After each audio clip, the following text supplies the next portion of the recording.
Brought to you by KR Mangalam University. We provide you the platform to turn your dreams into reality. Give wings to your aspirations with KR Mangalam University. Panipat police ने हाल ही में पानीपत से एक शख्स को गिरफ्तार किया है जिसका नाम है नोमान इलाही। नोमान पर यह आरोप है कि वो जासूस है। हालांकि इसमें कितनी सच्चाई है ये तो जांच के बाद ही पता लग पाएगा। हम मनमोहन नगर में है, पानीपत के उस मनमोहन नगर में जहां पर नोमान की बहन रहती थी और जहां पर वो कभी कभार यहां पर आता था। तो ये वो बिल्डिंग है, एक बार दिखाना चाहूंगा। पूरा मोहल्ला है मनमोहन नगर का, ये उनके रिश्तेदार है। और मेरे साथ जो है नोमान के जीजा भी मौजूद है, उनके मौसा भी मौजूद है। एक बार आगे दिखाए। यहाँ पर वो कभी कभार आता था जैसा कि परिजनों ने बताया कि, लेकिन नोमान पर काफ़ी गंभीर आरोप है।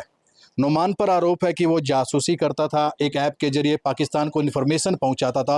हालांकि इन आरोपों में कितनी सच्चाई है ये तो या तो पुलिस बताएगी, सुरक्षा एजेंसियां बताएगी, लेकिन परिवार के लोग हम आप ही से जानना चाहेंगे। क्या नाम आपका? मोहम्मद इरफान। इरफान साहब, क्या लगते हो आप नोमान के? वो मेरा रिश्तेदार लगता है, साला लगता है। साला लगता है, यानी कि उनकी बहन, सगी सिस्टर आपकी? सगी सिस्टर मेरे पास, मेरे शादी हुई उसकी। अब तो नोमान कब से पानीपत में आता था, क्या कुछ करता है? नोमान तो वैसे 2-3 महीने से आया हुआ था, हाँ। ठीक है। वो लेकिन फैक्ट्री में ही रहता था, जहाँ काम करता था, चौकीदारे का काम करता था। सुबह जाता था, शाम को अपने तो किराने निकल जाता था या फिर फैक्ट्री में ही रह जाता था। और फिर उसे जो कपड़े वगैरह धुलवाने होते थे वो जब घर आता था वो। इरफान भाई, उस पर आरोप ये है कि वो पाकिस्तान को सूचना दे रहा था, कोई ऐसा? क्या लगता है आपको? अभी तो लगी हुई है एजेंसियाँ, वही बतलाएंगी, हमें तो सर कुछ पता नहीं है इस बारे में। नोमान मतलब कहाँ का रहने वाला है और कितना पढ़ा लिखा है और उम्र क्या है? उम्र उसकी 24 साल होगी सर। हाँ। ठीक है। और पढ़ा हुआ वो 10 पास। तो कभी लगा आपको कि कोई ऐसी उसका व्यवहार कैसा रहा व्यवहार आपके? बिल्कुल शांत है। हाँ। ऐसा कुछ हमने उसके व्यवहार से कुछ नहीं देखा। पास पड़ोस में सबसे पूछो, आता था, बच्चों से बोलता था, हंसता था सबसे। यूपी में कहाँ से है, कौन सा जिला? किराना। किराना से। तो आपके मतलब आपकी उनकी सिस्टर की शादी आपसे हुई है, कितने साल पहले शादी हुई थी? 15 साल पहले। आखिरी बार कब आया वो घर, कब आया? आखिरी बार परसों आया था वो। परसों नहीं, 4 दिन हो गए उसे। शनिवार की बात है। शनिवार को गया था वो सुबह, अच्छा अच्छा। फिर उसके बाद वो वापस नहीं आया। वापस नहीं आया? नहीं। तो मतलब जब आखिरी बार आया, क्या बातचीत क्या बातचीत कर रहा था? वो यहाँ से यूँ कह गया था मैं दिल्ली जा रहा हूँ बस। दिल्ली जा रहा हूँ। हाँ। और मतलब उसके ऊपर आरोप है, आप मौसा लगते हैं उनके, कि भाई पाकिस्तान को यहाँ से सूचना भेजता था। अभी तक जो बात निकल, हालांकि इसमें सच्चाई कितनी है तो जांच के बाद ही पता लगा। आपको क्या लगता है व्यवहार कैसा था उसका, क्या लगता है कि ये आरोपों में सच्चाई है? ऐसा है जी, देखो इस बारे में हम कुछ नहीं कह सकते, ना हमें इस मामले में कुछ पता है। वो तो जो आईबी वालों ने वहाँ से उसे उठाया है और हमने तो क्लियर उन्हें यूँ कह दिया।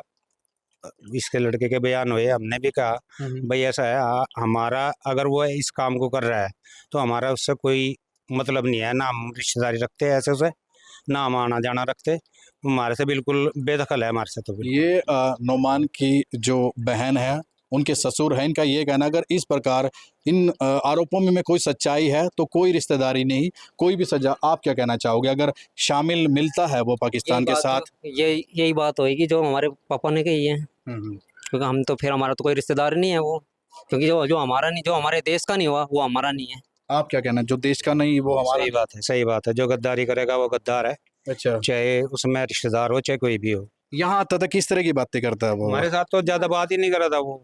अच्छा। ज्यादा बात आपसे किस तरह बातें होती थी? बस कोई बात नहीं। बहन से, उसकी बहन से? जब मैं आता था काम पे से वो मुझे सोया हुआ मिलता था बस। तो क्या काम करता था यहाँ पे? चौकीदारे का काम करता था। कहाँ पर? 29 सेक्टर में। तो शादीशुदा है? नहीं, शादीशुदा नहीं है। तो ये इरफान है, नोमान के जीजा, ये इनके मौसा है। इनका ये कहना है कि अगर आरोपों में सच्चाई है, जो देश का दुश्मन है वो हमारा दुश्मन है, उससे किसी प्रकार की कोई रिश्तेदारी नहीं। एक बार दिखाई, ये उसकी बहन का घर है जहाँ पर वो कभी कभार आता है, कभी कभार आता था। परिजनों ने बताया कि सिर्फ कपड़ा धोने के लिए आता था, कपड़े धुलवाने के लिए यहाँ पर आता था। तो कुल मिलाकर परिवार के जो लोग हैं, रिश्तेदार जो है, उनके मौसा है, उनके जीजा है, उनका ये कहना है कि किसी प्रकार का उनका कोई लिंक नहीं है उनसे। ये मूल रूप से गांव बराना के रहने वाले हैं। और पिछले कितने साल से आप लोग यहाँ से? 35 साल के करीब हो गए जी। हाँ, 35 साल से। हाँ।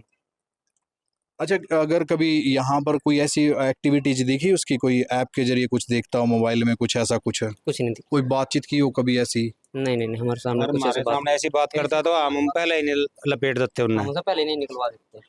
पहले ही हम इतना काम तो हम पहले ही कर देते अगर मैं यहाँ करता तो वो इस काम को।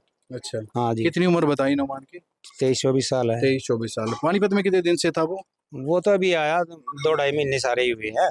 अच्छा, कैसा आपको महसूस कैसा हुआ कि जब पता लगा, सुनने में आया कि भाई इतने आरोप है पाकिस्तान के साथ मिला हुआ है? हाँ, हमारा तो पूरा शौक है जी, हमारी तो वो ही कह रहा है, हमारी तो सारी रेपुटेशन खत्म होगी हमारे तो, हम किसी के सामने आंख उठाने का लायक भी नहीं रहे हम तो। सवाल तो हाँ, बिल्कुल बिल्कुल। हमारी तो पूरी बेइज्जती हो रही है, क्या करेंगे हम? इरफान भाई, इनके परिवार में कितने लोग हैं यूपी में, और बहनें कितनी हैं, ये भाई कितने हैं? 3 भाई हैं 3 बहन। और परिवार क्या कुछ काम करते हैं पिताजी? और पर बेचारे कपड़े का ही काम करते हैं, मजदूरी करते हैं दूसरों की दुकानों पे बेचारे, वो तो सब मजदूरी करते हैं। मजदूरी करते हैं। तो भाई ये नोमान के रिश्तेदार हैं, मौसा और जीजा। इनका ये कहना है कि जो देश का नहीं वो इनका नहीं, इनका किसी भी प्रकार का कोई हाथ नहीं है।